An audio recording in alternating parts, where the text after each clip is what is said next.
From the Library of Congress in Washington, D.C.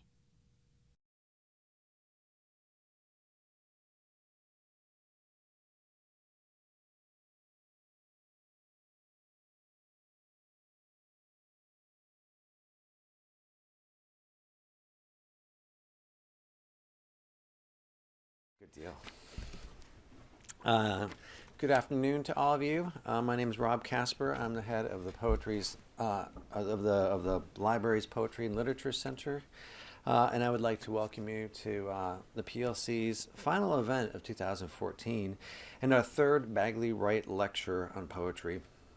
Bagley Wright Fellow Timothy Donnelly is here to give a lecture titled "Meaningfulness and Homesickness." First of all, let me tell you a little bit about the Poetry and Literature Center here at the Library of Congress. We are home to the Poet Laureate Consultant in Poetry, and for over 75 years we have hosted programs of all kinds, readings, panels, symposia to celebrate the art. You can read more about the center at our website, www.loc.gov/poetry. We also have some materials outside on upcoming programs and a sign-up sheet. So if you want to know more about events like this and get advance notice, we can send something along to you. Let me tell you a little bit about the format of today's event. Our featured speaker will speak for a little over an hour, and then we'll have a Q&A session.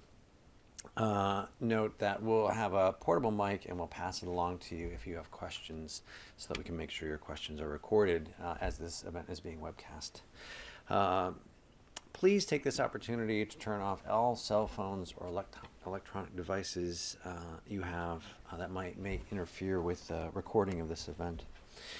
And as we are recording this event, I would like you to note that if you participate in the Q&A session, you give the library permission for future use of the broadcast. The Bagley Wright Lecture Series on Poetry seeks to provide leading poets with the opportunity to explore in depth their own thinking on the subject of poetry and poetics, and arrange for the delivery of several lectures that result from these investigations. The two previous Bagley Wright Fellows, Dorothea Lasky and Joshua Beckman, gave their lectures here at the library last December and this September, respectively. So you could say that this is our one-year celebration of the series in Washington, D.C. I cannot imagine a better poet and person to lead that celebration and to end our year of literary programming than Timothy Donnelly. You can read more about him and his accomplishments and honors in your print program. Timothy is someone I cannot help but speak personally about, as I've known him for over half my adult life. He is, as they say in his hometown of Providence, wicked smart, as knowledgeable about the history of the art and its current versions as anyone I know. But that's not the half of it. Timothy's engaging presence and his insightful nature makes those around him feel more alive, whatever the topic is. He has lived in New York for many years, and to me, he embodies the city's expansive, propulsive energy. Which leads me to Timothy's own poems. If American poetry in the 21st century is continuing out of Whitman and Dickinson to create powerful new ways of thinking, then Timothy is one of our exemplars. His poetry is dizzying and dazzling, capacious and exacting, is the high art of speaking truths we otherwise use language to simplify and hide from. That he has done this in the course of only 2 poetry collections is astounding, but no doubt his is a voice that is only gaining in strength. I'm delighted he is here today to speak with us. Please join me in welcoming Timothy Donnelly.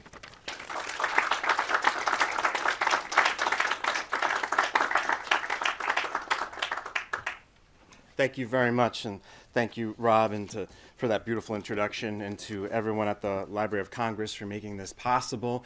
And I want to thank also the Bagley Wright Foundation, who has put together this great idea of having poets write lectures or talks that they give, lectures in which they explore their own thinking about the current state of the art or just their thinking about poetry generally. It's something that I've welcomed and that has made a great difference in my own sort of the configuration of my own mind. Don't know. I'm not much of a. I don't think of myself as a lecturer per se. You know, I teach a good deal, and I have for some time. But usually, it's in a seminar format, something where dialogue is possible. Of course, this is a different kind of occasion, and what I've done was I've used my own kind of back and forth thinking about stuff to put together something that I hope is a kind of entertainment, which is to say I hope that you find it entertaining, and also it's more of an entertaining of ideas rather than a setting forth in a straightforward kind of lecture style way certain precepts or concepts that I would like you to entertain, but there are some here that are being, I suppose, more or less embodied. I'm going to start by asking the audience. I've given this lecture a few times before here in the States and abroad. This, I believe, will be the last time I give it. And so this will be my last chance to ask this question. Does anyone in the audience know of the poem called The Skater of Ghost Lake by William Rose Benet? No. See? This no one ever does. And this is a poem that meant a good deal to me as a child. But I've asked this question even with Stephen Burt in the audience. I think some of you must know who he is, and he hadn't heard of it either. So I feel like I've made a little bit of a resurrection here with this poem, although the poem is a little bit goofy. I'm going to start by reading it. The Skater of Ghost Lake by William Rose Benet. Ghost Lake's a dark lake, a deep lake and cold, ice black as ebony, frostily scrolled, far in its shadow a faint sound whirs, steep stand the sentineled deep dark firs, a brisk sound, a swift sound, a ring tinkle ring, flit flit a shadow with a stoop and a swing, flies from the shadow through the crackling cold. Ghost Lake's a dark lake, a deep lake and old, leaning and leaning with a stride and a stride, hands locked behind him, scarf blowing wide, Jeremy Randall skates late, star for a candle, moon for a mate. Black is the clear glass now that he glides, crisp is thaw whisper of long lean strides, swift is his swaying, but pricked ears hark, none come to Ghost Lake late after dark. Cecily only, yes, it is she, stealing to Ghost Lake tree after tree, kneeling in snow by the still lakeside, rising with feet winged, gleaming to glide. Dust of the ice swirls, here is his hand, brilliant his eyes burn, now as was planned, arm across arm twined, laced to his side, out on the dark lake lightly they glide. Dance of the dim moon, a rhythmical reel, a swaying, a swift tune, skirr of the steel, moon for a candle, maid for a mate, Jeremy Randall skates late. Black as if lacquered the wide lake lies, breath is a frost fume, eyes seek eyes, souls are a sword edge tasting the cold. Ghost Lake's a dark lake, a deep lake and old. Far in the shadows hair faintly begin, like a string plucked of a violin, muffled in the mist on the lake's far bound, swifter and swifter, a low singing sound. Far in the shadows and faint on the verge of blue cloudy moonlight, see it emerge, flit flit, a phantom with a stoop and a swing. Ah, it's a night bird, burdened of wing. Pressed close to Jeremy, laced to his side, Cecily Culver, dizzy you glide. Jeremy Randall sweepingly veers out on the dark ice far from the piers. Jeremy, sweetheart, what do you fear? Nothing, my darling, nothing is here. Jeremy, sweetheart, what do you flee?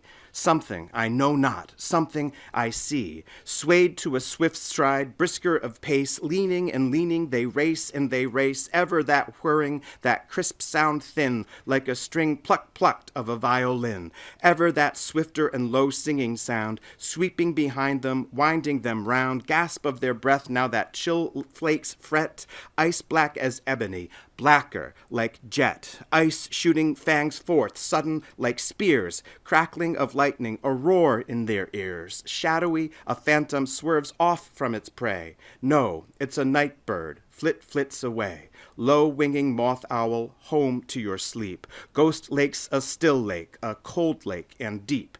Faint in its shadows, a far sound whirs. Black stand the ranks of its sentinel firs.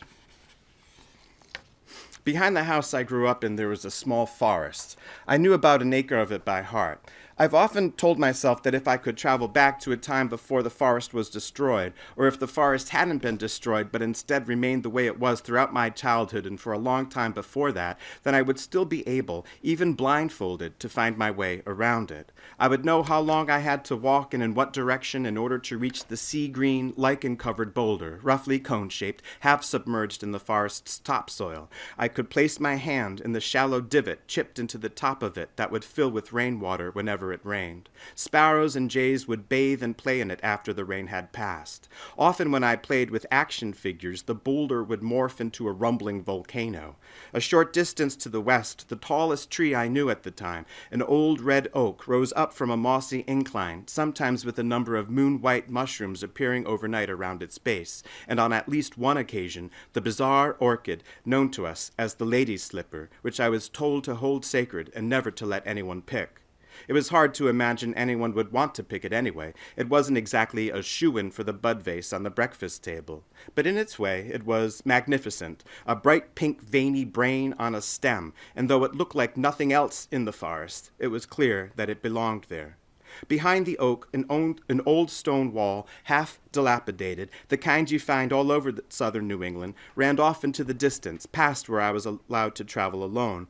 Most of these walls were built in the mid-18th and early 19th centuries, I later came to know, first by the crop farmers who struggled to till the region's dark, rich earth, which they would curse to find as crowded with granite as the night sky appeared at the time with stars, and later, after the crop farmers migrated west, the livestock farmers who took their place added height to the walls they inherited to keep their animals enclosed. I often walked along the tops of these walls as a test of my balance and daring.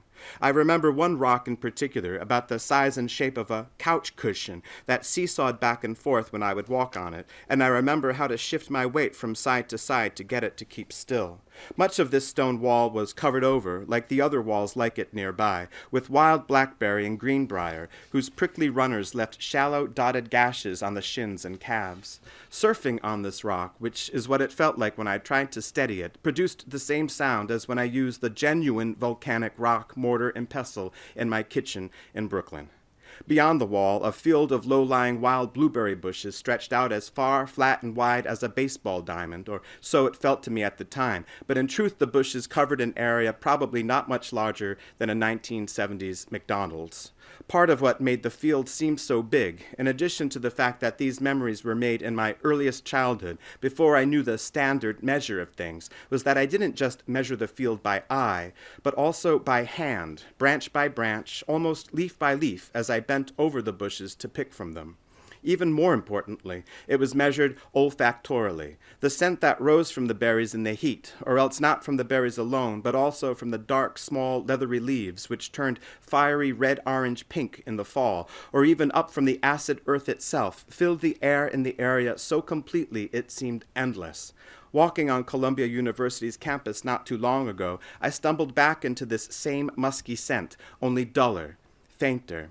It radiated from a bank of azaleas, relative of the blueberry and likewise a lover of acidic soil. I stopped in my tracks as if called by name, but couldn't justify just standing there, so I made myself move on.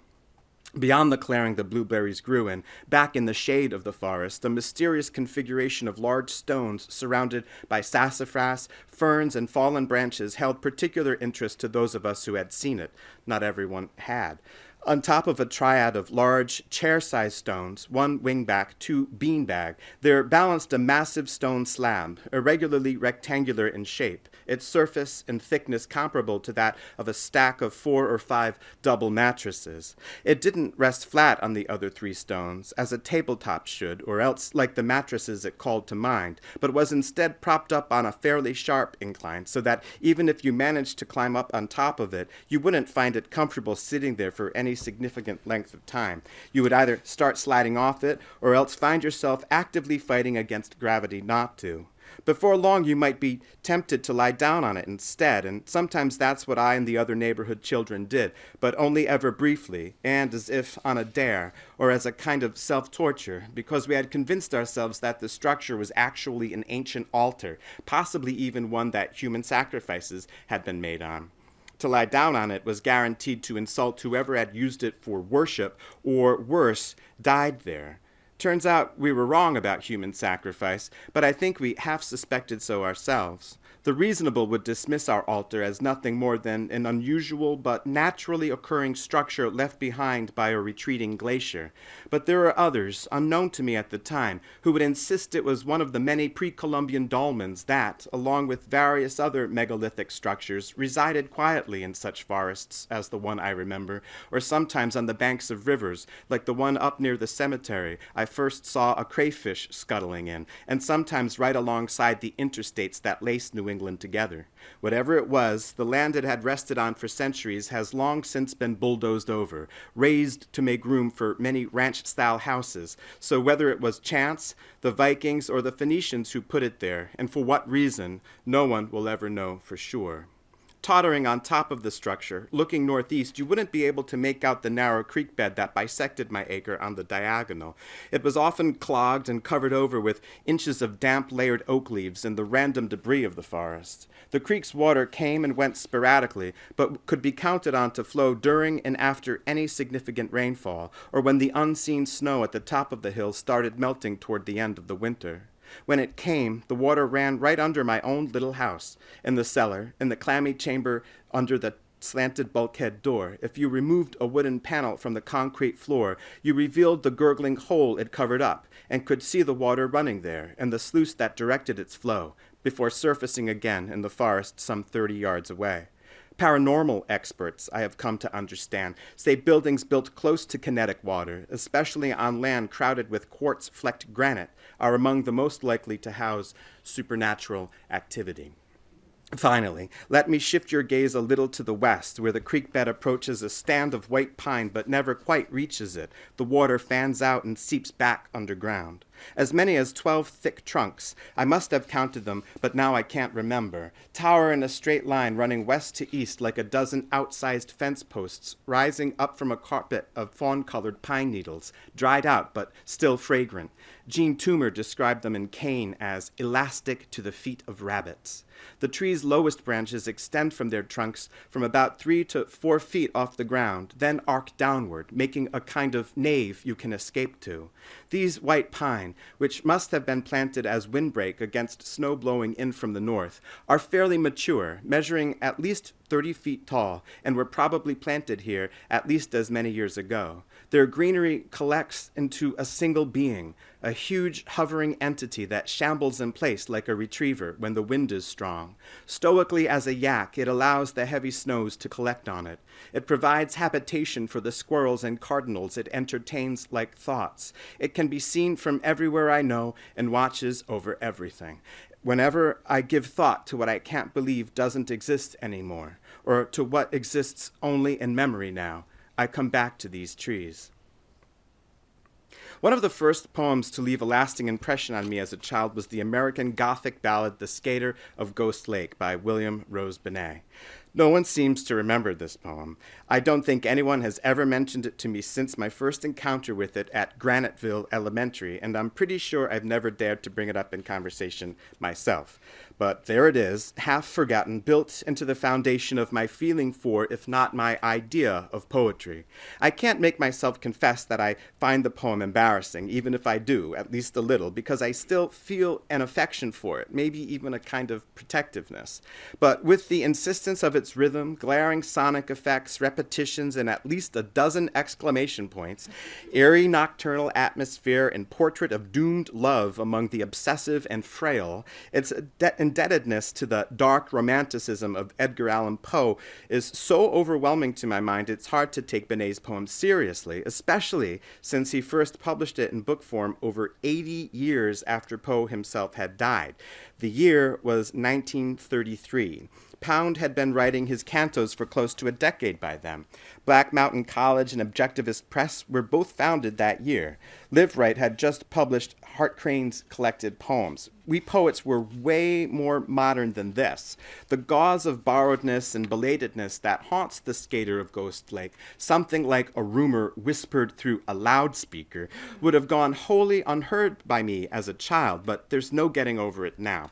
However, this doesn't make me want to forsake the poor poem. It merely changes the way I process my experience of it. Specifically, it seems to me less like another day's fashion and more like one of its costumes. But it's a costume with certain charms, charms that sometimes shine more poignantly for being brushed with the sadness of the second rate.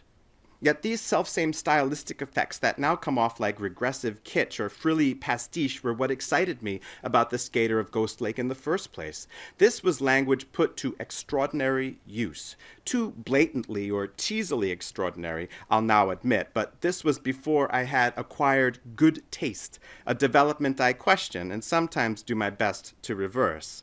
The poem's forceful four-beat rhythm and the AABB rhyme scheme of its quatrains instantly set the work apart from everything else I had heard or read that day. The poem emphasizes its language's material character, attending to properties we know to be arbitrary and elevating their patterning to a conspicuous principle of organization. Nothing new, you might say, and you would be right. Patterning of this nature is congenital to what we call poetry, whether it's Homer, haiku, Henry Vaughan, or Harriet Mullen. The motives for this patterning have been complex, from mnemonics to the mere pleasure of it, having perhaps evolved from the former to the latter, from the instrumental to the aesthetic, but undoubtedly, even if the primary motive for meter was to render verbal content congenial to memory in the absence of writing, there was still pleasure taken in it. Commentators on the skater of Ghost Lake, who, it turns out, tend to direct their comments mostly to primary school teachers, have been quick to note that the poem's sonic devices are not only a source of such pleasure per se, but also serve to enhance the poem's sense. The first three stanzas might demonstrate why. Ghost Lake's a dark lake, a deep lake and cold, ice black as ebony, frostily scrolled, far in its shadows a faint sound whirs, steep stand the sentineled deep dark firs, a brisk sound, a swift sound, a ring tinkle ring, flit flit a shadow with a stoop and a swing, flies from the shadow through the crackling cold.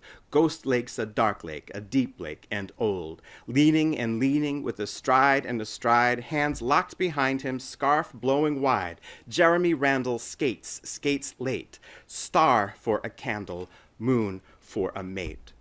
Here the skater of the title, Jeremy Randall, wed to the moon, is introduced to us first as a faint sound that whirs from the shadows, and then, it would seem, somewhat less faintly, as a brisk sound and a swift sound as he speedily approaches. The ring tinkle ring that concludes the fifth line takes a little getting used to, but even then it never ceases to be a bit ridiculous. It appears to be mimetic, but if there's an aspect of ice skating that generates a sound like ring, tinkle, ring, I don't know what it is. Is Jeremy wearing a little bell of some kind? He doesn't seem the type. Let's just leave it in the air and move on.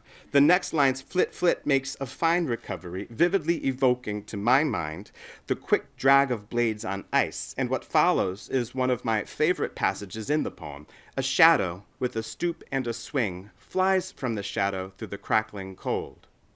At times, the poem's sonic and rhythmic character brings to mind Gerard Manley Hopkins's poem The Windover, a very different poem to be sure, but one that is also strenuously concerned with its acoustic effects.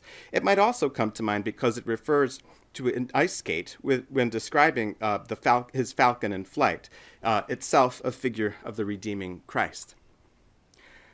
I caught this morning's minion, kingdom of daylight's dolphin, dapple dawn-drawn falcon, and his riding of the rolling level underneath him steady air, and striding high there, how he rung upon the rein of a wimpling wing in his ecstasy, then off, forth on swing, as a skate's heel sweeps smooth on a bow bend. The hurl and gliding rebuffed the big wind. My heart in hiding stirred for a bird. The achieve of, the mastery of the thing.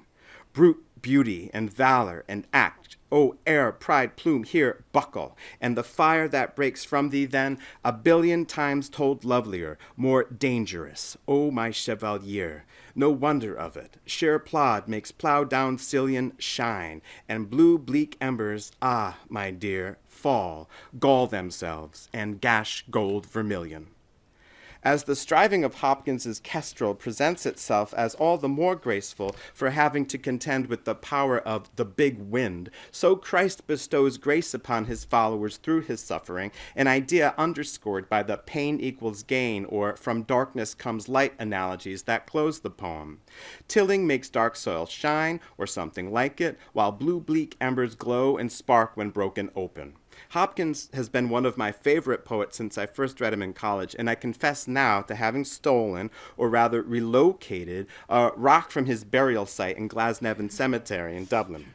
Perhaps partly because I was raised Catholic. When I first read Hopkins, it never really bothered me, God bless you, as it did so many other of my peers, that his ecstatic response to the natural world seemed always to be cleaning itself up by getting hitched to dogma.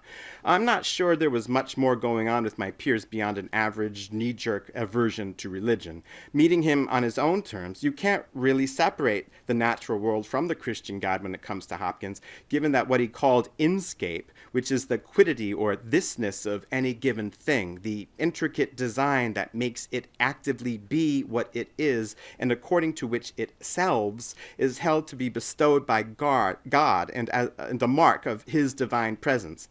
But lately, I've been wondering if the formula he uses here and in other poems, such as Spelt from Sybil's Leaves or that nature is a Heraclitean fire and of the comfort of the resurrection, doesn't too much recall our long human habit of forcing the natural world into the service of our agendas, imposing our wills upon it, and not just letting it be.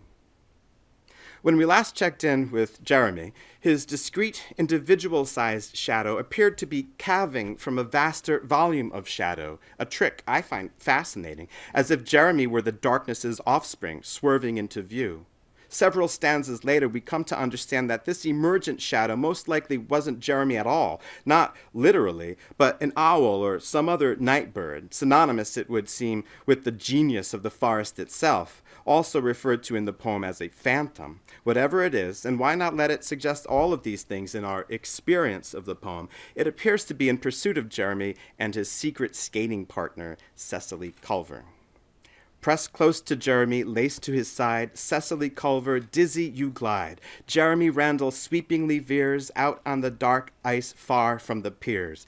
Jeremy, sweetheart, what do you fear? Nothing, my darling, nothing is here.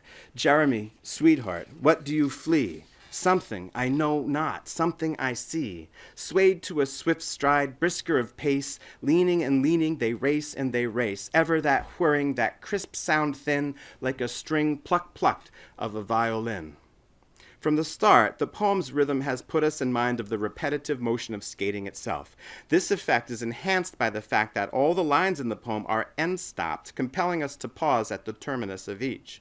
This heightens the reader's experience of the poem as a progression of recurring, regular 4-beat units, whereas enjambment would have blurred the border between the lines, letting one run into the next, softening what Benet keeps determinedly rigid. What's more, with few exceptions, a caesura, frequently marked by a comma, falls between the second and third beat of each line, dividing it into 2 half-lines with 2 beats each, adding yet another measure of regularity to the rhythm, pushing it into nursery rhyme or magic spell territory, what Andrew Welsh in The Roots of the Lyric calls charm language, which he says we find throughout primitive poetry in general. Think double, double, toil and trouble, or Lucy in the Sky with Diamonds. Picture yourself in a boat on a river with tangerine trees and marmalade skies. Somebody calls you, you answer quite slowly, a girl with kaleidoscope eyes.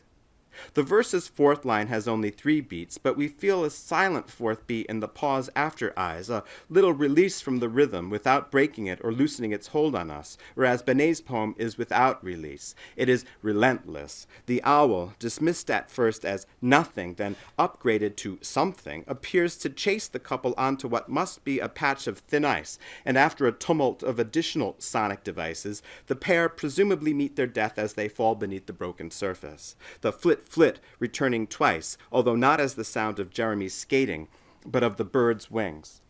Ever that swifter and low singing sound, sweeping behind them, winding them round, gasp of their breath now that chill flakes fret, ice black as ebony, blacker like jet, ice shooting fangs forth sudden like spears, crackling of lightning, a roar in their ears, shadowy, a phantom swerves off from its prey. No, it's a night bird, flits away. Low winging moth owl, home to your sleep. Ghost lake's a still lake, a cold lake and deep. Faint in its shadows, a far sound whirs. Black stand the ranks of its sentinel firs. The Skater of Ghost Lake is a showcase of sonic effects, and if they don't always sharpen the reader's sense of what's going on, in fact, with their will to make noise rather than to state clearly, they can almost distract from or confound the reader's sense of what's actually happening. Always they enhance one's sensory experience of the poem. So much so, in fact, that it's easy to imagine today's sophisticated readers turning their noses up at it for its gaudy lack of restraint, dismissing it as doggerel or light or children's verse, poetry's equivalent to Cool Ranch Doritos, something cheap and non-nutritious, calibrated to appeal to our least refined tastes. In 1961, Eric W. Johnson, head of junior high at the Germantown Friends School in Philadelphia, encouraged instructors to unleash this spectacular poem onto their middle school students very early on, luring them into poetry with a sure bet for America's moody, worried youth. While still under the poem's spell, students could then be asked to try their hands at what Johnson calls a simple exercise in pattern and form. He advises this in a short article published in the English Journal, an organ of the National Council of the Teachers of English. The article was titled, "Teaching Poetry to an Unpoetical Age." By unpoetical age, Johnson means age group, not era, although at least since Sidney, defenders of poetry have felt, as he did, that poetry had fallen on hard times, down from almost the highest estimation of learning to the laughingstock of children. Sidney famously defends the art against puritanical attacks on imaginative literature's wantonness and folly, arguing, like Horace before him, that poetry's double objective is to delight and to teach, to be full of virtue-breeding delightfulness. It's saddening to think that poetry, humanity's oldest language art, should have to justify its existence on practical grounds. But from what I gather, the human brain seems hardwired to regard a thing not simply for what it is, but for how it might be put to use. One of the things we tell ourselves again and again about poetry is that it tries to make something beautiful out of what is essentially a tool. Imagine if Rodin's Bronze the Thinker were made entirely of pinking shears, shovels, voltage adapters, paper clips, corkscrews, slotted spoons, and sledgehammers. But this sense that poetry should serve some sort of function, specifically an instructive or ethical function, hasn't exactly disappeared, although our contemporary understanding of a poem's ethical measure has become at times somewhat less obvious to gauge. It isn't merely a matter of what moral precepts it embodies or engages with, or even what experiences it bears witness to.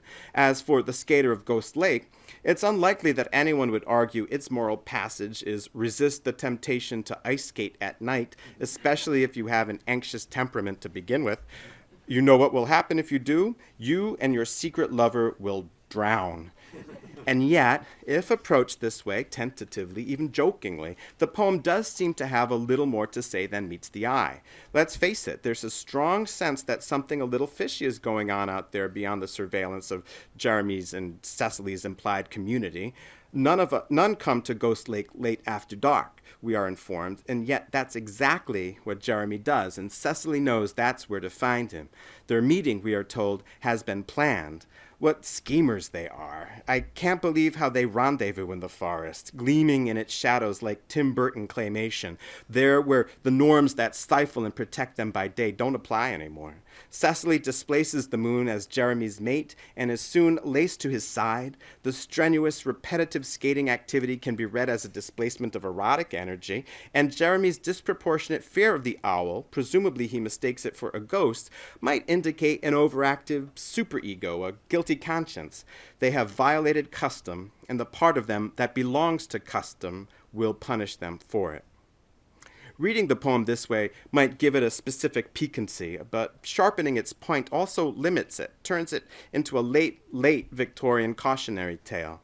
It downplays or disregards much of what there is to enjoy about the poem by normalizing its wildness and making it serve as handmaiden to a conservative agenda, even if, in the Victorian manner, we end up feeling drawn to what it warns us against. This putting of wildness to good use recalls the trouble some of my peers had with Hopkins's habit of going full throttle with his sensuous response to the natural world and veering into the homiletics at poem's end. When a single clear magnetic meaning emerges from the text or is imposed upon it or else is stated in the text explicitly, it can threaten to reduce our sensitivity to the poem's sensuous particularity, burdening what's beautiful with a big idea.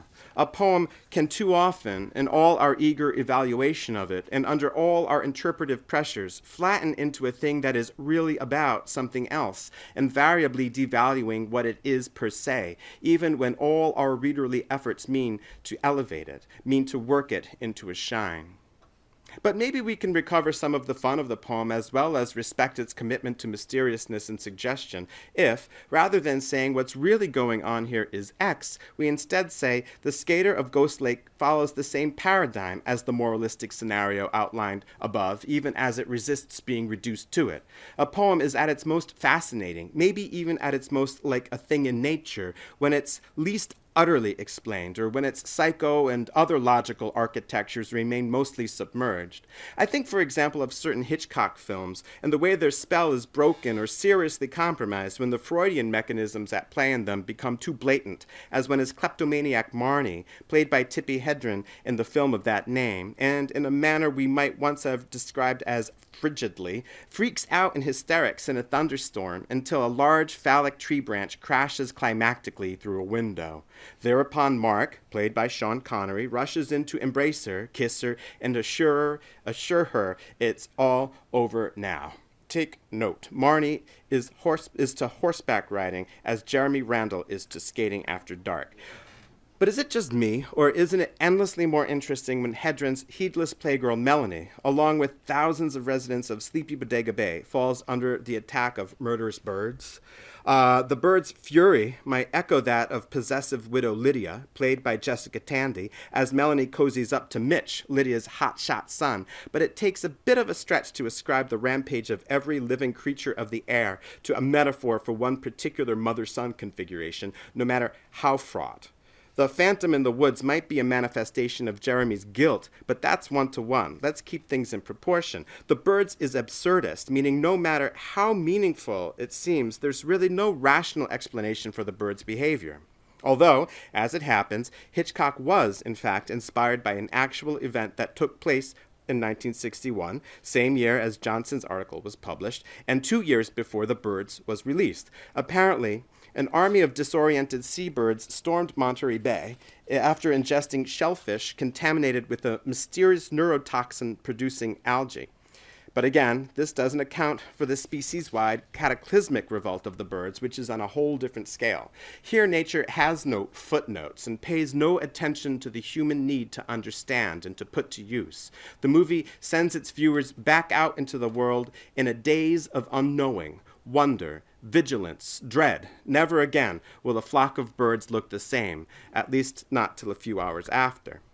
And this comes close to the way I felt when I read The Skater of Ghost Lake as a child. I felt as if a spell had been cast on me, but also as if another had been lifted. I'll have more to say about this before I'm through, but for now, I want to turn back and pick up something I dropped a little while ago.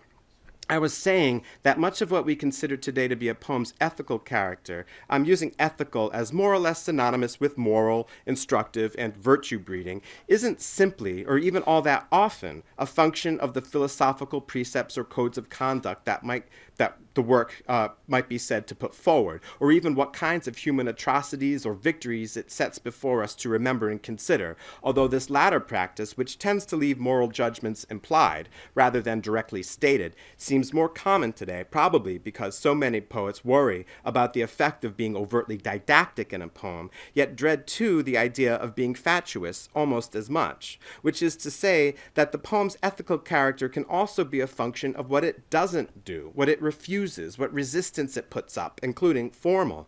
A poem that consistently eschews linguistic and aesthetic conventions might be thought to constitute a form of protest against the culture from which those conventions emerge, whereas poems that make use of those conventions, unself-critically or not, might be pointed to as complacent towards, if not in fact complicit with, that culture. There's a comforting, simple logic to that formulation, no question about it. But in the end, none of this formal resistance guarantees that the work it leads to will have any claim on our attention beyond the ethical or the political, broadly defined. To orient your work in radical opposition to the inherited and evolving modes of practice and evaluation for the benefit of its ethical sanctity risks sacrificing the work's appeal to the very readership it had seemed motivated to enlighten and emancipate. But whatever. I definitely don't mean to suggest such work should not be undertaken. At its best, it has proven to be brave, bracing, and even necessary for the continued evolution of the art.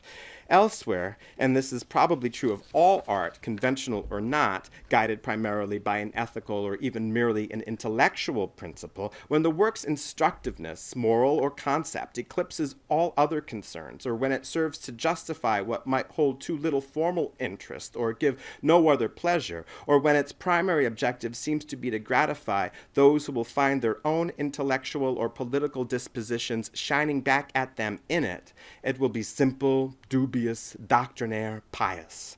This has become particularly troublesome to me, as many of the traits associated with the well-wrought poem, meter or rhythmic regularity, stanzaic and other patterning, acoustic devices of all kinds, have been so often derided as artificial, which is a slightly preposterous complaint to file against art itself, but to do so is nothing new.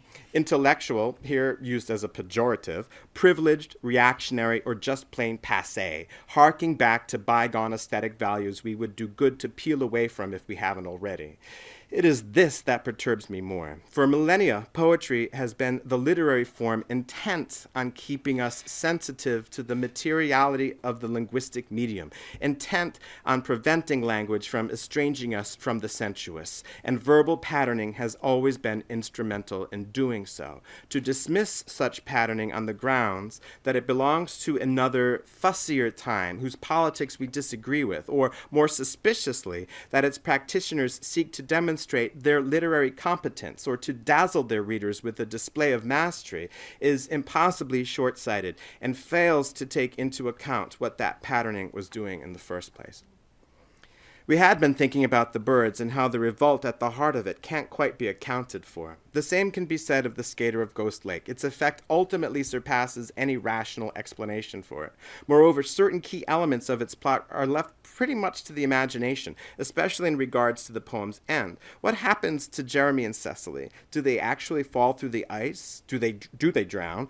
Are they being punished by the law or set free from its reach? Is the faint whir referred to in the penultimate line, echoing the whir at the start, made by yet another late-night skater? Or is it perhaps made by the ghost of Jeremy, who now skates blissfully unimpeded? Or maybe as warning to those who are tempted to make the same mistake? Is Cecily with him? I hope she is, but there's no suggestion of her. And here's what might be the hardest question of all to ask. Is it possible that Jeremy, with his ring tinkle ring and scarf blowing wide, has always been a ghost? Is he the ghost of Ghost Lake? Wandering around the internet, it's absolutely boring to see how often questions about Benet's poem posted on message boards ask not simply what the poem really means, what its major theme is, and so forth, the kinds of things students writing papers ask about all poems, but also, what is it that actually happens in the poem? Given how overstated the Skater of Ghost Lake appears to be in its acoustic effects, how unmistakably patterned its structure is, it's remarkable that the poem manages to leave its reader not only haunted by the rhythm of it, but also a bit baffled, bemused. On the other hand, the fact that the poem is so intensely ordered, so inabrogably deliberate in its design, is what creates in the reader the sense of there being some logic at work in the first place, an explanation as sound as the poem's architecture is. The mysteriousness that we come to appreciate in the poem, and that appears to frustrate young students writing papers on it, is a product of our sense, again produced by the poem's structure, that there is, in fact, something to know to begin with, something we don't have immediate access to, an intelligence that remains unrevealed to us, but whose presence is felt, as opposed to the sense that there is nothing there at all. This is an illusion, as we know, a trick the poem plays on the reader's expectations and suggestibility, because there is, and in a very real sense, nothing in the poem other than what the poem literally states in black and white, no matter how suggestive it is, just as there's no actual fourth beat in the fourth line of the Beatles song, even though we can be brought like dogs to feel it, and I mean that in a good way. I fall fairly easily into a state somewhere between wakefulness and dream. This happens often while traveling on an airplane, especially if I've taken a little something to help me out. While in that state, it isn't unusual for me to return to that acre of forest I described earlier. I don't spend much time in what I recognize as the natural world otherwise. I sometimes also visit the house of my grandmother who died a quarter century ago.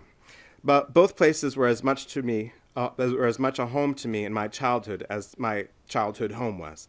As I walk through the forest, I sometimes conduct a kind of thought experiment on myself, although it isn't right to call it an experiment because I know how it will turn out every time, and that's because I control it. It might be better to call it a little meditative short film.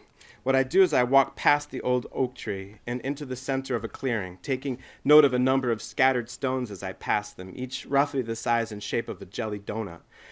I can't tell how many stones there are, but I notice maybe 3 or 4. A moment passes I can't really account for, a fade to black, and then I find myself walking past the oak tree again in the same direction as before, back into the clearing, only this time I notice that there are exactly 7 of the stones, and what's more, they are now arranged in a small pyramid-like cairn, 3 on the bottom level, 3 more in the middle, and 1 on top. Always I know it's coming, but it still startles me a little whenever it does. Who made this, I ask myself, and for what purpose? What does it stand for? The dolmen to the west might be the work of a glacier, but there's no way Chance is the builder of this cairn. The arrangement itself says the stones have to have been placed here deliberately, intentionally, in short, with what must be some meaning. I don't know what that meaning might be, but I tell myself that a structure of this intricacy can't be accidental or without purpose. But if I don't have access to the meaning, who does? I pretend to look around. A moment passes. Eventually, I come to understand the cairn not as a structure with one distinct meaning, but as a monument of potential meaning, or of meaning perpetually deferred. This isn't a structure that indicates any one thing in particular, but one that serves instead as a generator of the sense of meaning, as a battery of meaningfulness. It gives me pause and heightens my senses, but it can't truly be said to exist for this purpose. It exists because it is. Its value lies apart from us. What happens next is this. I walk past the oak tree one last time, back into the clearing, and I find the same stones scattered randomly on the ground as they had been in the beginning. Only now I realize they aren't really scattered after all, but arranged in the same pattern, and I verify this by looking up, because it's dark out now, as the 7 brightest stars in the constellation Orion. Poets seem always to have been at least as excited by the possibility of meaning, or by the sense of meaningfulness as opposed to distinct meaning, as they have been by distinct meanings per se. You see evidence of it everywhere, even on the cellular level, so to speak, in their interest in setting syllables into patterns almost for their own sake, in forging relationships among syllables somewhat independent of or prior to semantics, and also in their habit of locating patterns, sonic, rhythmic, or even just typographical, that serve no immediate apparent semantic function in a text, but are nonetheless an identifiable feature of it. Many readers trained to read for meaning in the most literal sense, which is clearly what language was designed for and how we most often use it, will fail to notice such patterns. The frequency of the long I, for example, or of the GH digraph in a given stanza, or the fact that, typographically speaking, the only descender in the word meaningfulness, that G that extends below the baseline of the font, is both preceded by and followed by a series of 7 letters. When data like this is brought to most readers' attention, they dismiss it as accidental or meaningless. Admittedly, and in most readers' defense, patterns like these often are, in fact, meaningless, at least in the sense that we most often use the term, which is to say that they don't necessarily serve any immediately apparent or practical semantic function. They just exist. But I like to think that poets and readers of poetry are disinclined to dismiss as valueless things that serve no apparent function, things that merely exist. At the same time, even though I do believe that poets, or people of a poet's bent of mind, are more likely to be sensitive to linguistic and even experiential patterns, I don't want to suggest that poets are necessarily in the habit of finding distinct meaning or intention in these patterns, or that they're more apt to construe the appearance of the same species of yellow butterfly at 5 distinct locations in the course of a single day as a message from some outer intelligence. As for me, it's truer to say that I might almost be inclined to do so, but a world of difference lies in that almost. In my observation, which happens to be as lonely as it is ongoing, plenty of people wouldn't even notice a single one of the butterflies. These are the people who fall right to sleep the minute their heads hit the pillow at night. No, wait, they can't fall asleep at all because they're too wrapped up in their heads. It's one or the other. Then there are those who notice some or all of the butterflies. They just don't think anything of it. These people tend to be the best drivers. Then there are those who notice all of the butterflies, possibly even a few that aren't even there, and they believe they are receiving divine messages. Poets tend to operate in the zone between the best drivers and the divine message receivers.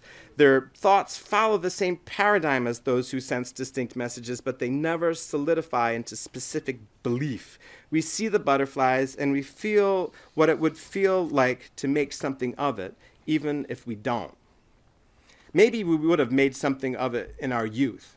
Wordsworth certainly did. I'm especially interested in his essentially animistic habit of ascribing, even if only briefly or knowingly mistakenly, intelligence or intentionality to natural phenomena that catch or caught his youthful eye or ear. This habit of mind runs rampant through the Prelude and his early work generally, unshamefully fueling the poetic vision that leads him to discern a message in the murmuring of a river, or to fear a massive rock formation his mind transforms into a living thing in pursuit of him across the lake in the boat he has just stolen. Jeffrey Hartman calls it his consciousness of a consciousness in nature, describing it as a last noble superstition of a demythologized mind. This incident in the Prelude, I think, has something in common with Jeremy Rendell's misreading of the moth owl as a phantom.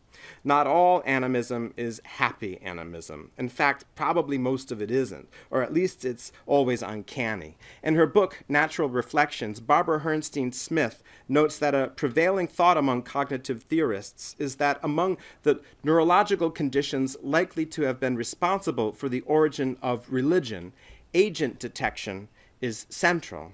It is a mechanism said to have evolved to alert our ancestors to the possible presence of prey or predators, and which is, even now, hair-triggered by unexpected motions, sounds, or other appearances.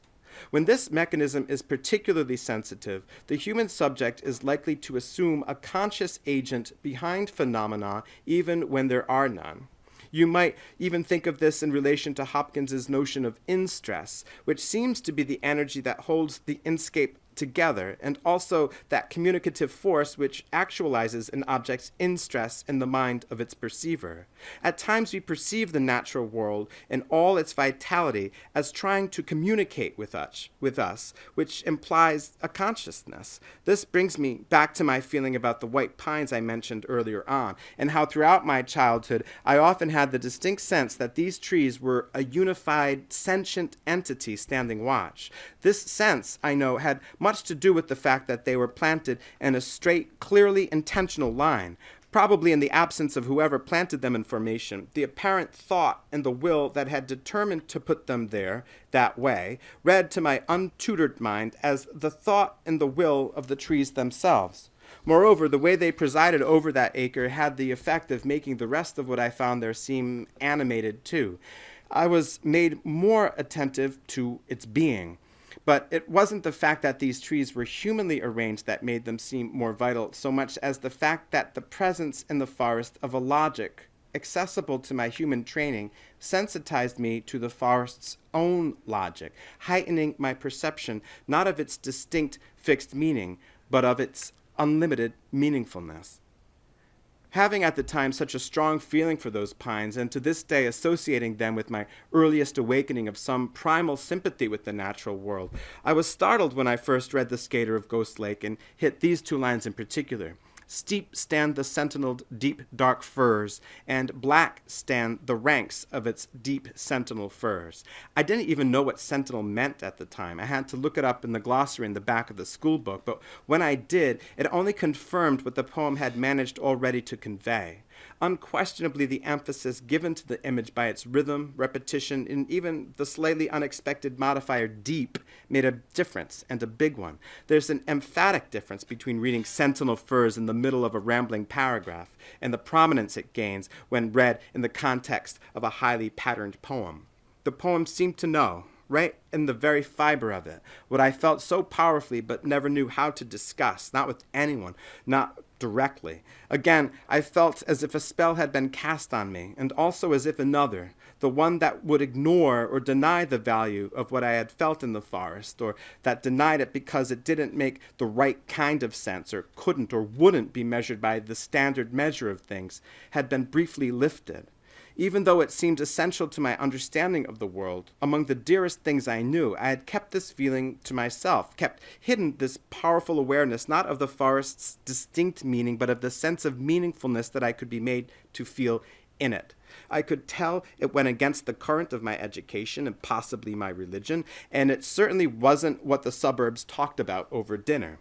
TV couldn't capture it. And moreover, I myself had no way of putting it. I had no suitable language for it, no special words to use for the meaningfulness, and no sense of how to make good use of the words I already knew. I didn't want to have to call the forest enchanted, although I could half sympathize with those who would. The first poems I ever wrote tried to find a way of putting it, but I didn't want to write and didn't enjoy reading poems that sentimentalized the natural world or described its soothing prettiness ad nauseum. I wanted to write poems that recognized its power, even its dominion over the human. I remember writing a long, overwrought, rhythmic, and elaborately rhymed apostrophe to poison ivy as the agent of my speaker's fall from Edenic bliss. I called it Hrus toxicodendron, which is the Latin binomial for the plant. The term seemed suitably diabolical to me. But in the 80s and 90s, it was more than a little embarrassing to be slapped with the title nature poet. It always seemed at least a little pejorative, like you were being accused of retreating nostalgically and embarrassingly from what excited the rest of the campus and what network TV left you thinking mattered. It was, in a word, unchic. Intelligent people seem to think that way. Intelligent urbanites sometimes still seem to think that way. I was at Johns Hopkins University in Baltimore at the time, decades ago, but I can still see the stately white clock tower of the red-bricked Gilman Hall glowering down on me even now. In his Letters from the Black Sea, a homesick Ovid says that it's a kindness that the mind can go where it wishes. I couldn't agree more. Only problem is you can't stay there. But where I am now seems as good a place as any to reveal that the reason why that acre of my childhood forest is gone, that oak, those walls, that lichen-covered rock, that creek, those trees, is because my parents had to sell it to pay for my college education, the education that took me twice and even 3 times away from the forest, literally, intellectually, and completely. Gradually, I developed in other directions. I surrendered to the city and am just now beginning to realize how much I want to work my way back. But all along, I always valued, often above most other kinds of poetry, poems responsive to what I have been calling the meaningfulness that surrounds us in the natural world. These poems are usually lyrics focused on an encounter with the natural world in which a powerful signal seems to be transmitted, but it isn't one that can be reduced to a clear message. The poems often convey that the speaker, and by extension, the reader, is sent back out into the world, resensitized to what's there. You might identify this as dangerously close to the kind of epiphanic verse that has been so denigrated, and often rightly, by avant-garde critics since at least the 1980s. But to me, the difference is between shrinking into an already dated, self-centered knowledge and being awakened into a renewed sensitivity to how the self relates to or participates in the world around it, often ending in uncertainty. Think of Keats's To Autumn and how all that careful looking awakens in us a glorious value system, a way of being in the world like the parts of it we are. Or think of Thomas Hardy's The Darkling Thrush, whose speaker couldn't be more dejected and yet is still able to detect some vaguely hopeful, no matter how ironically wintry, message in the song of a bird. Or consider Robert Frost's sonnet Design. I found a dimpled spider, fat and wide, on a white heel-all, holding up a moth like a white piece of rigid satin cloth, assorted characters of death and blight, mixed ready to begin the morning rite, like the ingredients of a witch's broth. A snowdrop spider, a flower like a froth, and dead wings carried like a paper kite. What had that flower to do with being white, the wayside blue, an innocent heel-all? What brought that kindred spider to that height, then steered the white moth thither in the night? What but design of darkness to appall, if design govern in a thing so small? The sonnet's octet cleverly compresses much minute detail into its single sentence, with its use of only 2 rhymes intuitively consonant with its subject's smallness of scale. It begins simply enough with, I found a dimpled spider, and all that follows depends on this main clause, serves to modify either the white spider, the unexpectedly white flower the speaker finds the spider on, or else the dead white moth it carries.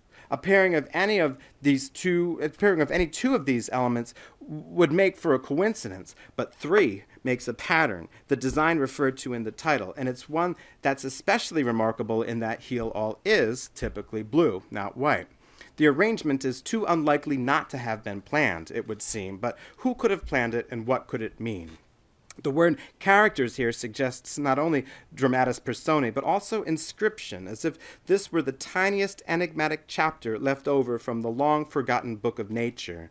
As is customary in poetry concerned with such encounters, design invokes the notion that a supernatural power might be at work, an invisible force, although the poem's reference to witchcraft and the speaker's assignment of agency to darkness itself in the sestet read more like rhetorical flourishes than evidence of any actively held belief system. But the deep, ancient agent detection mechanism's button has been pushed. What a surprising amount of attention is being paid to things that have, to the pickup truck we can imagine passing by, no importance whatsoever. Another feature of the poem that I appreciate is its movement to the interrogative in the sestet. Many poems, lyrics generally, that dramatize a moment in which the natural world makes its occult intelligence perceptible to the speaker seem to move into the interrogative as the demythologized, skeptical mind attempts to make sense of what it knows to be irrational, illogical. These are moments that don't quite make sense to the administered world, that are in fact at odds with it. The sensitivities they appeal to and activate don't come in handy in the office place. In fact, they can get in the way of things. They lower productivity rates. Virginia Woolf could perhaps afford her moments of being, those rare, resonant events in which she felt put in touch with the meaningfulness in the deepest way, feeling the cotton wool of daily life pulled back to reveal the pattern that hides behind our common sense and leaves us sensing, as she puts it, that the whole world is a work of art, even if she found them destabilizing. She didn't have a committee meeting to prepare for or a sales report to produce. Woolf tells us in her essay titled A Sketch of the Past that these moments of being have been brought on by a surprise encounter with a flower in a flower bed, and that there was also one with a tree. But she also felt something similar when she stopped fighting against her brother and submitted to his beating her up on the lawn. Although in some respects they are obviously related, I wouldn't distinguish such moments as I am interested in from encounters with the sublime, expansive moments of perception that surpass our conventional frameworks of understanding and so forth. If we think of Kant's notion of the sublime encounter in the natural world as that of nature considered in an aesthetic judgment as might that has no dominion over us, you see that it presents the human nature dynamic as one of relative power and sovereignty rather than of participation. I'm not interested in moments you can walk away from feeling like you and nature move in separate spheres, or that it can't or hasn't touched you. Here I am reminded of a passage in David Abram's book, The Spell of the Sensuous. Abram recounts how Merleau-Ponty said that the reason we can touch things with our hands is because our hands are themselves touchable things. He observes in Merleau-Ponty's notion of perception as participatory, a kinship with Richard Nelson's account of the ecology of the Koyukon tribe in north-central Alaska, who experienced their surroundings as aware, sensate, personified.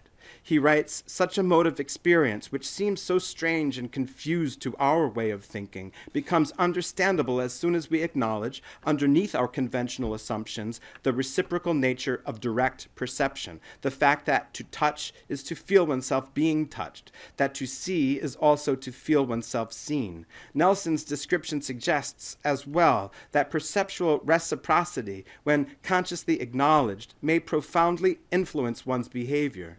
If the surroundings are experienced as sensible, attentive, and watchful, then I must take care that my actions are mindful and respectful even when I am far from other humans, lest I offend the watchful land itself. Frost's For Once Then Something is another poem of rare vision, one in which to see is to be seen quite literally. It isn't set in the heart of the natural world per se, but in a presumably rural area, nor is it a sonnet, but a 15-line poem written in an intricate hendecasyllabic meter used often by Catullus. The poem represents a speaker who risks coming off like a New England Narcissus for the way he looks into wells, leaning all the way over with the sun behind him, so that the whole of his face's reflection fills the water's surface. Presumably, the others peer into the well with the sun in front of them or coming at the side. Here's the poem. Others taunt me with having knelt at well curbs, always wrong to the light, so never seeing deeper down in the well than where the water gives me back in a shining surface picture, me, myself, in the summer heaven godlike, looking out of a wreath of fern and cloud puffs. Once, when trying with chin against the well curb, I discerned, as I thought, beyond the picture, through the picture, something white, uncertain, something more of the depths, and then I lost it. Water came to rebuke the too clear water. One drop fell from a fern, and lo, a ripple shook whatever it was lay there at the bottom, blurred it, blotted it out. What was that whiteness? Truth? A pebble of quartz? For once, then, something. The poem's speaker looks into wells, again, in a way that occludes what would appear on the bottom, but insofar as he acknowledges that what he's looking for, or whatever it is he once saw, was always and is still only ever seen through his own image, filtered through his person, he is embracing, or at least enacting, the subjective perspectival nature of truth. He is unlike the others, who will adroitly exclude themselves from whatever they bring to their experience of what lies beneath the surface. Here, too, the mood shifts to the interrogative, after the moment of vision puts a lid on it, having apparently revealed nothing for certain other than the speaker's capacity to experience natural phenomena as participating in another order of reality, however briefly.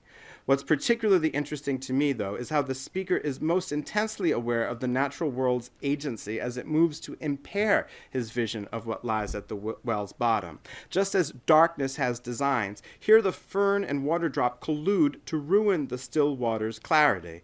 An experience of what I'm calling meaningfulness can't end with a clear-cut, graspable revelation. That would be too limited, too closed, its value too specific. If the well delivered a fact to the speaker, which is to say a piece of fixed meaning, he would merely add it to all his other facts. We have millions and millions already, but maybe this one he could copyright or trademark or put to use in an advertising campaign. No, what it does instead is awaken in the speaker a sensitivity, a receptivity to nature's invitation to let being itself be of value. A poem like Sylvia Plath's Poppies in October precipitates from a flash of deep connectedness with the natural world that comes to pass even further outside the forest. Written while living in Chalcot Square in London, and on what would be her very last birthday, the same day she wrote the poem Ariel as well, Poppies in October traces the speaker's response to a presumably unexpected number of poppies growing in a public garden. Some people think she might have seen them in a flower stall, but I don't want to think that these poppies were ever for sale. The speaker's response to the poppies, which are never actually directly referred to in the body of the poem itself, but only ever through metaphor, is a chain of comparisons and correspondences serving not so much to intensify our sense of the petal's redness, although that happens anyway, but more importantly, to demonstrate the web of relation between the poppies and their environment, or rather to the speaker's perception of that relation. Even the sun clouds this morning could not manage such skirts, nor the woman in the ambulance whose red heart blooms through her coat so astoundingly. A gift, a love gift, utterly unasked for, by a sky palely and flamily igniting its carbon monoxides, by eyes dulled to a halt under bowlers.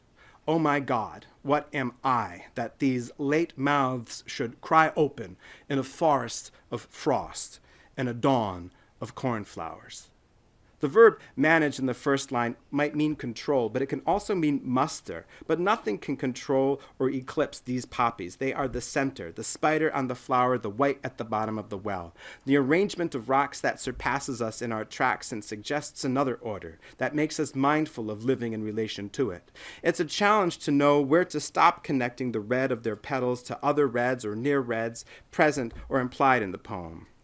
The clouds, the markings or lights on the ambulance, the woman's heart, the blood it pumps, possibly even the coat she wears if we let ourselves go that far.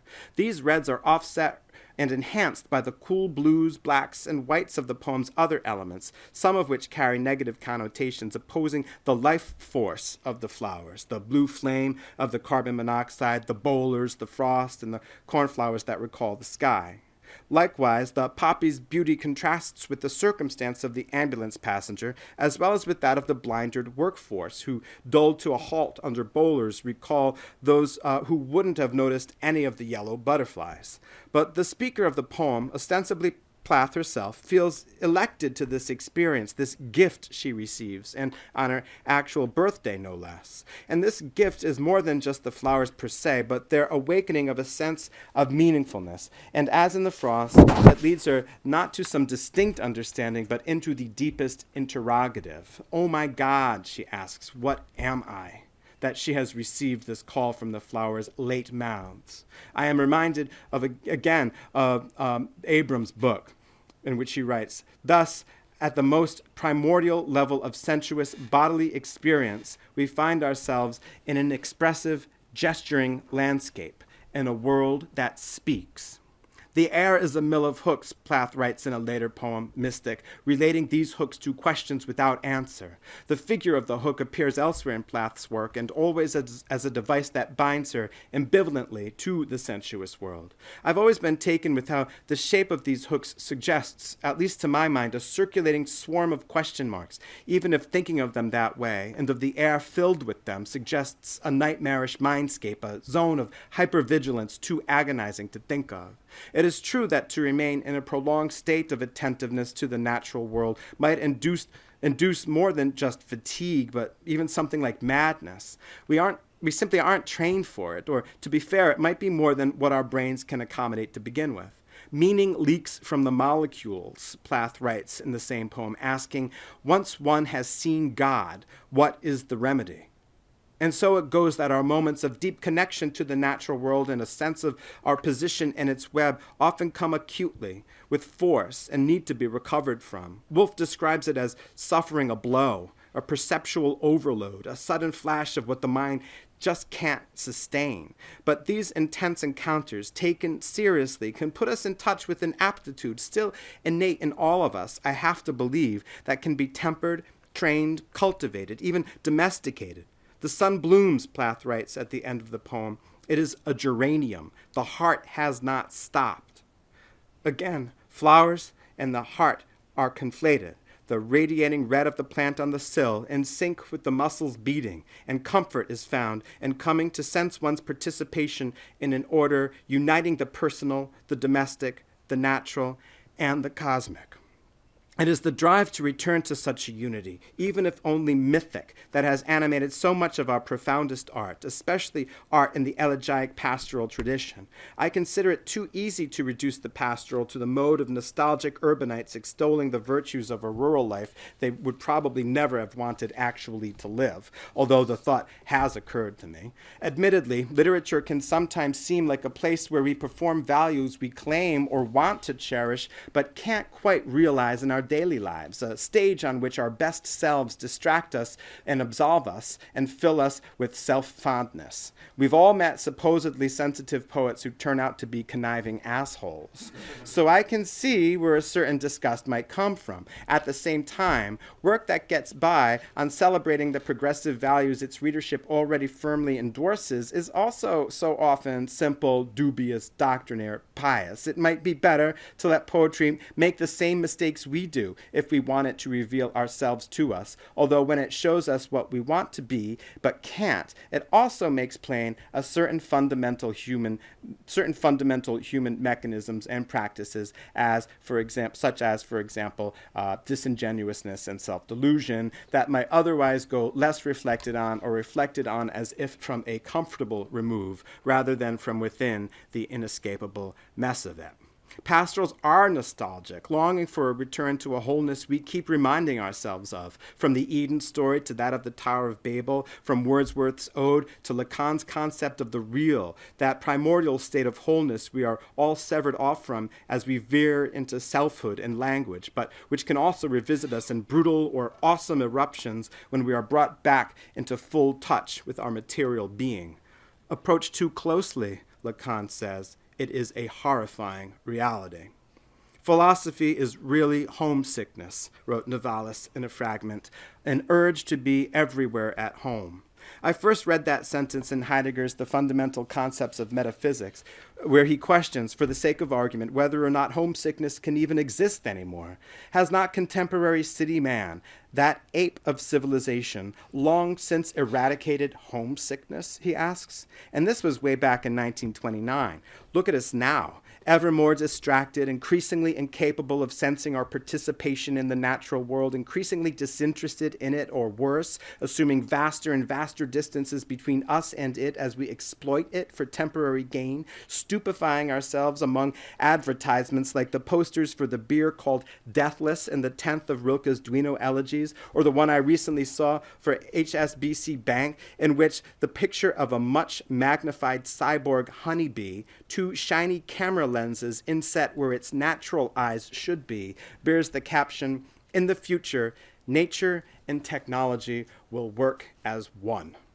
If this is what it looks like, count me out. What I appreciate about Novalis' fragment is that he doesn't posit this at-homeness we all crave as a return to what has been lost, but a way of being in the world that prevents one from feeling that way, an adjustment to the way we perceive where we already are. I began by recounting an acre of forest that is gone for good. I have no quarrel with looking backward or with the building of memorials, but I think it's important to make sure these practices serve to resensitize us to the value of what surrounds us now. This constant melancholic yearning for a lost ideal can distort our relationship with what actually surrounds it, and pining after what we can't ever really recover so often leads us to consume compulsively in vain, unacknowledged hopes of filling an emptiness that by definition can't be filled. But a future might look differently. We shouldn't assume that it's nature that needs to or has to suffer some distortion in order to get us in step with our proud technologies. It isn't nature in order to get it in step with us and our proud technologies. It isn't nature that's responsible for what we perceive to be our divorce from it, and it isn't only nature that has had to pay. And yet it's important to remember that the Eden we keep trying to get back to is only conjectural, and we are homesick for a place we have never actually been.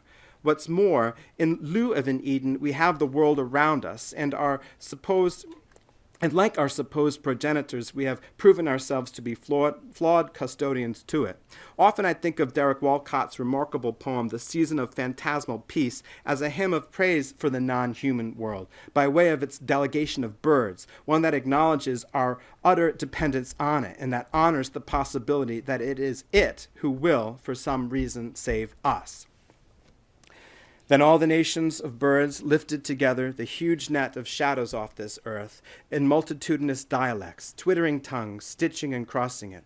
They lifted up the shadows of long pines down trackless slopes, the shadows of glass-faced towers down evening streets, the shadow of a frail plant on a city sill. The net rising soundless as night, the birds' cries soundless, until there was no longer dusk, or season, decline, or weather, only this passage of phantasmal light that not the narrowest shadow dared to sever. And men could not see, looking up, what the wild geese drew, what the ospreys trailed behind them in silvery ropes that flashed in the icy sunlight. They could not hear battalions of starlings waging peaceful cries, bearing the net higher, covering this world like the vines of an orchard, or a mother drawing the trembling gauze over the trembling eyes of a child fluttering to sleep. It was the light that you will see at evening on the side of a hill in yellow October, and no one hearing knew what change had brought into the raven's cawing, the killdeer's screech, the ember-circling chuff, such an immense, soundless, and high concern for the fields and cities where the birds belong, except it was their seasonal passing, love, made seasonless, or from the high privilege of their birth, something brighter than pity for the wingless ones below them, who shared dark holes in windows and in houses. And higher they lifted the net with soundless voices, above all change, betrayals of falling suns. And this season lasted one moment, like the pause between dusk and darkness, between fury and peace. But for such as our earth is now, it lasted long. Walcott's salvation by birdkind refers to itself as phantasmal, acknowledging its irreality, its status as something like wish fulfillment, an antidote to Hitchcock's The Birds. As the poem progresses, it seems to grow more realistic in its details. The bird's fantastical pulling away of shadowy nets from the earth turns out to be, perhaps, invisible and inaudible, giving way to the relatively ordinary, with one of the poem's most ordinary passages proving to be among its most beautiful. It was the light you will see at evening on the side of a hill in yellow October. What this event yields is a new perception of the commonplace, a short-lived revaluation of what is. In fact, the whole undertaking represented here, whose cause, again, no one knew, might just be the birds' normal migratory behavior, their seasonal passing, perceived in another way, one that makes the ordinary marvel of it briefly perceptible to the poem's human speaker.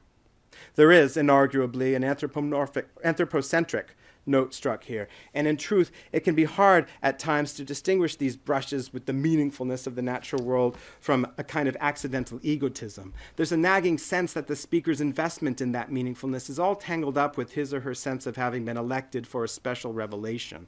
Frost nods to this with his evocation of the Narcissus myth. Plath explicitly questions her worthiness. Why it is she who has been startled by the gift of these October poppies? This is what Keats was picking up on when he referred to Wordsworth's egotistical sublime.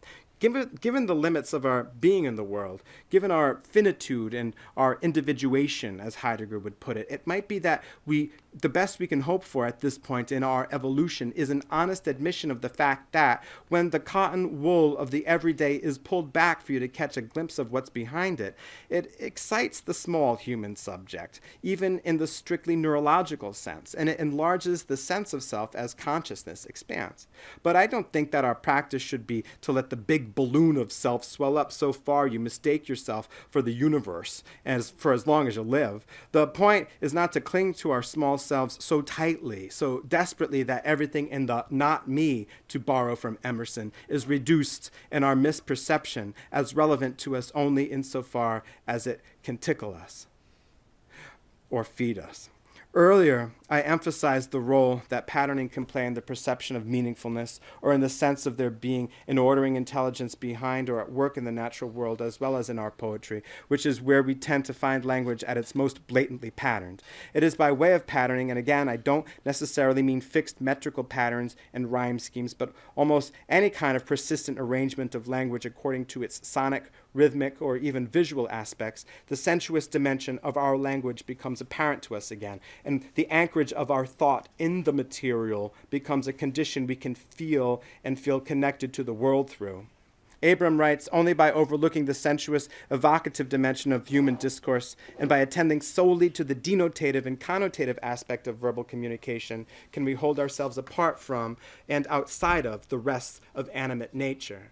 And again, poets have by occupation always been sensitive to language's sensuous dimension, although it can't be said with certainty whether or not it is this attentiveness that has made or kept so many of them attentive to the meaningfulness of the world's own speech, or whether the two traits are aspects of the same capacity. But I do hope that poetry, even though it doesn't have to, can in fact teach us to perceive differently, to feel more a part of the world we live in, and to conduct ourselves accordingly, even without necessarily trying to serve that function.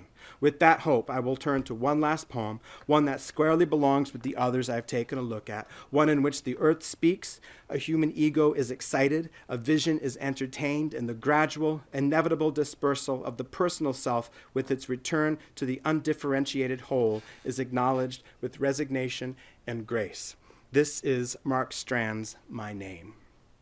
Once, when the lawn was a golden green, and the marbled, moonlit trees rose like fresh memorials in the scented air, and the whole countryside pulsed with the chirr and murmur of insects, I lay in the grass, feeling the great distances open above me, and wondered what I would become and where I would find myself. And though I barely existed, I felt for an instant that the vast, star-clustered sky was mine, and I heard my name as if for the first time, heard it the way one hears the wind or the rain, but faint and far off, as though it belonged not to me, but to the silence from which it had come and to which it would go. That's it. Thank you. Thank you. Thank you very much. Thank you. Thank you very much. Thank you. Thank you, Timothy. So if you have any questions, we're going to pass the mic around. Just raise your hand and Chris will come over. Someone in the back, hold on for a second. I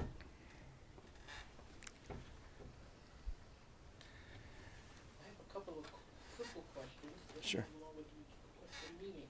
Are you familiar with Thomas Hardy's poem, God's Funeral? Yes, I am. Yes, I am. I teach a course at Columbia on the elegy, and at a certain point in our studying of the elegy, sort of significant compromise to our understanding of there being the consolation of an afterlife made available to mourners, and needs to be a little bit, I think, made manifest through a poem, and so that's usually the one I bring in. We look at Hardy's poems of 1912 to 13 too, but that God's Funeral, yeah, we do. We take a glance at that one, Okay. yeah. Next week, I'm involved in a book group here where we're going to be studying some poems by Goethe, Hofmannsthal. Oh, And I was going to bring in, to contrast with that, Hardy's God's Funeral, in order to fight back against the materialists who would be in the room. And I really, truly am grateful to you oh, thank for you. denoting the difference between those who see the butterflies one way versus the rest of us who see them another way. I want to really thank you for that. Oh, thank you for saying that. Thank you. Thank you.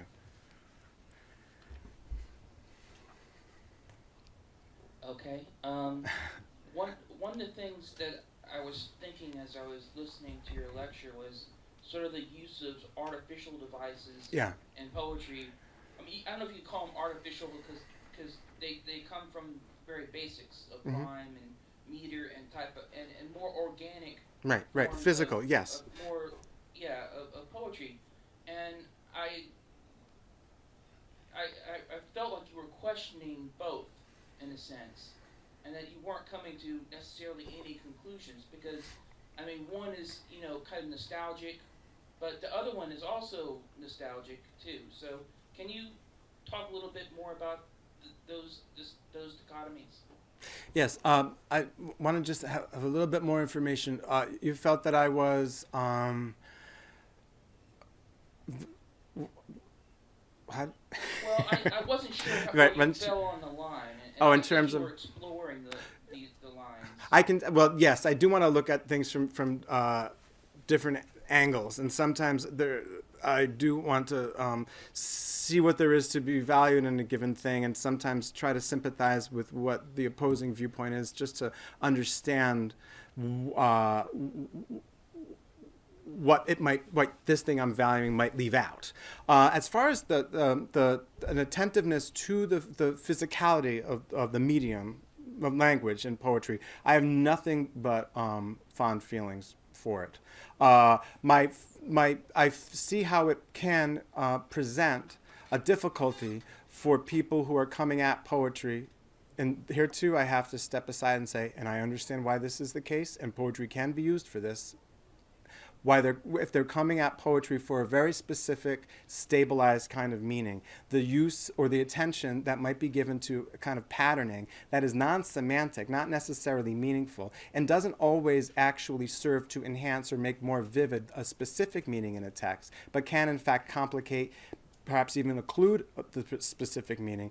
One must, in order to, if one comes at a poem with meaning primarily on their mind, what status does that put this kind of stuff in? The possible distortion that the physicality of the language might actually bring to the poem as message delivery system, right? And I think that our awareness that language is, of course, a system of arbitrary signs and whatnot has caused poets throughout the ages at times a sense of trouble, right?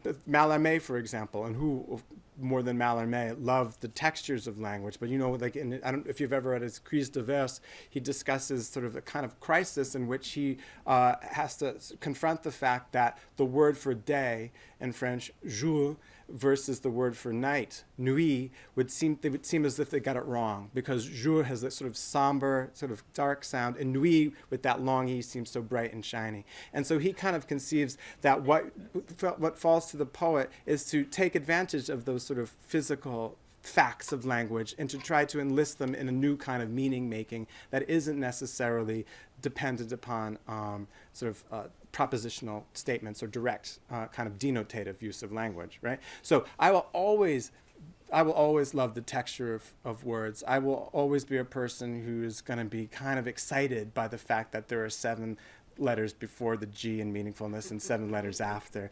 But I know that the meaning that has is more like a sense of meaningfulness rather than a very specific sort of objective idea statement. My hope is that poetry can teach us to be at home in the idea of something being of value, even if it doesn't have a specific clear-cut use value. Do you know what I mean? Yeah. So that's ultimately that is where I stand. But I do like to keep things shifting around and kind of circulating.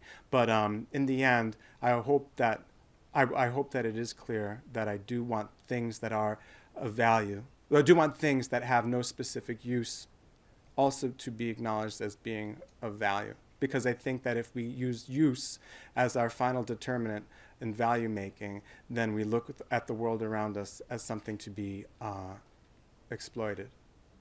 Thank you. Thank you for your question.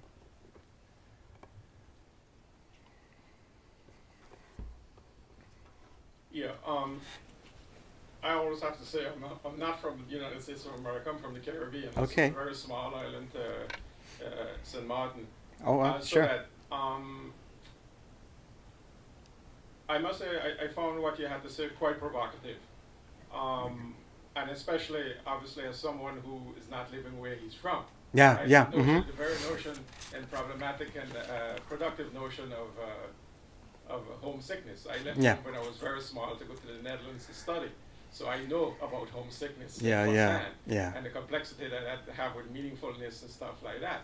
But what fundamentally interested me is you use the late Mark Strand, who just passed away, Yes. right? Yes. A poet that I very much love. Me too. And also the Caribbean poet he used also. Yeah. But the issue that I think this kind of more postmodernist type of questioning of meaning and sense and stuff like that leads to is obviously, and your talk about, you want poetry to have something to relate to nature in a very imprecise way, but in some type of specific way still, is that obviously we are at a time when in the notion of impreciseness about things like global warming, environmental destruction, right, can lead us directly into environmental destruction, right?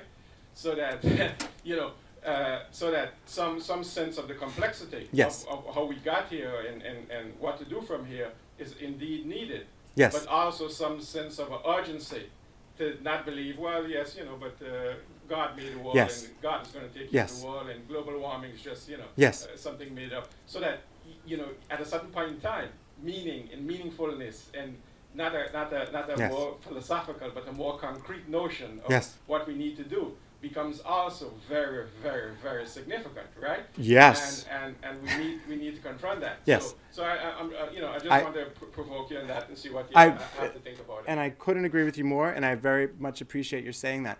I do think that I don't want poetry, or even the kind of poetry, or that quadrant, or that kind of tradition of poetry that I'm invested in here to supplant all other kinds of discourse. I do most certainly believe that kind of clarity and exactitude and a different kind of language is absolutely necessary for us to get a conceptual hold on certain realities and facts that we're all confronting. I don't know that necessarily that the burden of doing that should fall to poetry. I think, in fact, when that can inform a poem, there's a way in which that kind of meaning making or the kind of clarity can become a bit distorted, just given the sort of nature of the genre and certain of its interests. But you understand, I don't think that just because I value this in what I would, in poetry, that I think that a certain kind of clarity and precision should not be pursued in other discourses. Yeah, and I think, to get back on what you were talking about, right, is the form, the meters, the clarity and the specificity of that, right? Yes. With a kind of a more vagueness of meaning, that brings in a sort of a different kind of meaning. Exactly. Yeah, I do believe that to be true. I wouldn't want to saddle poetry with every kind of intellectual responsibility, I think that, but I think we see things very similarly. Yeah.